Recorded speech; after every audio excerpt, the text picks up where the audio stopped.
Sneaker bots. What are they? How do they work? And how can you beat them? So what are sneaker bots? Sneaker bots, or shoe bots, are an advanced piece of software designed to give users a competitive advantage while buying sneakers online.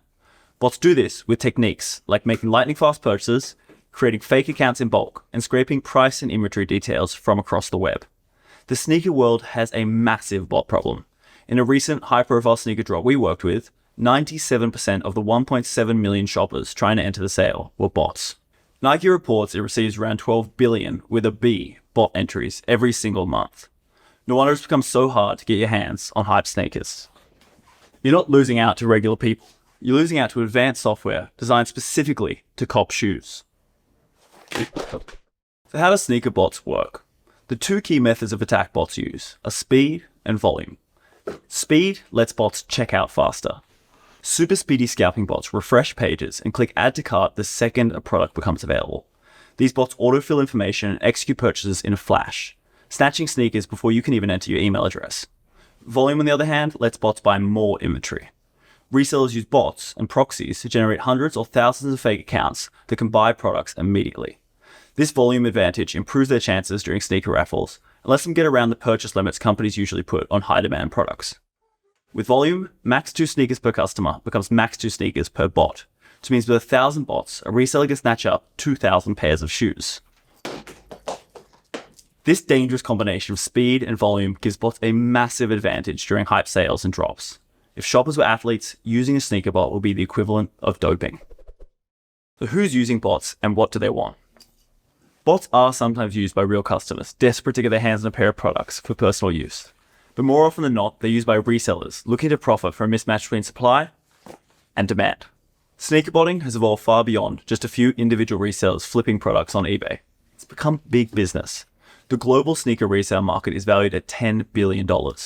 Sneaker botting has become its own mini economy, involving bots for sale, which are ready-made bots you can buy directly from developers on the secondary market, cook groups, which are paid membership groups, usually on Discord, that provide insider information and sneaker stock alerts, bot as a service, which are bot subscription companies with employees, 24/7 support, and regular software updates, add to cart services, which are businesses you could pay to buy sneakers for you, and dedicated secondary markets like StockX and Stadium Goods, which provide verification services, price trackers, auctions, and much more. And while lawmakers across the globe have outlawed the use of bots in the ticketing world, botting and reselling sneakers remains completely legal. So how can we beat bad bots? Most major sneaker companies are already waging a war against bots.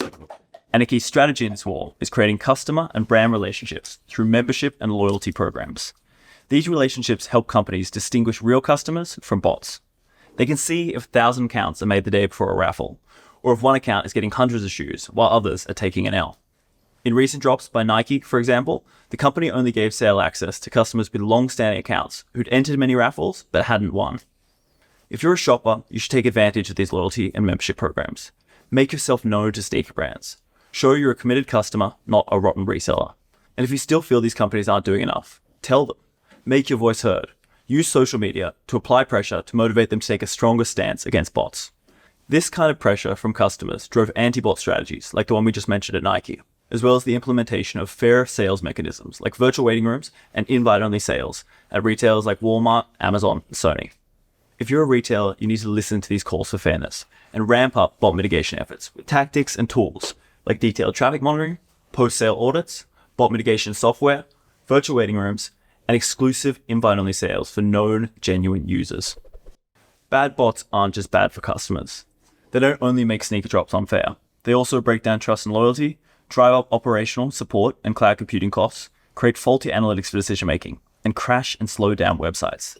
That's why companies from Nike to Adidas to Foot Locker to New Balance are taking steps to block bots.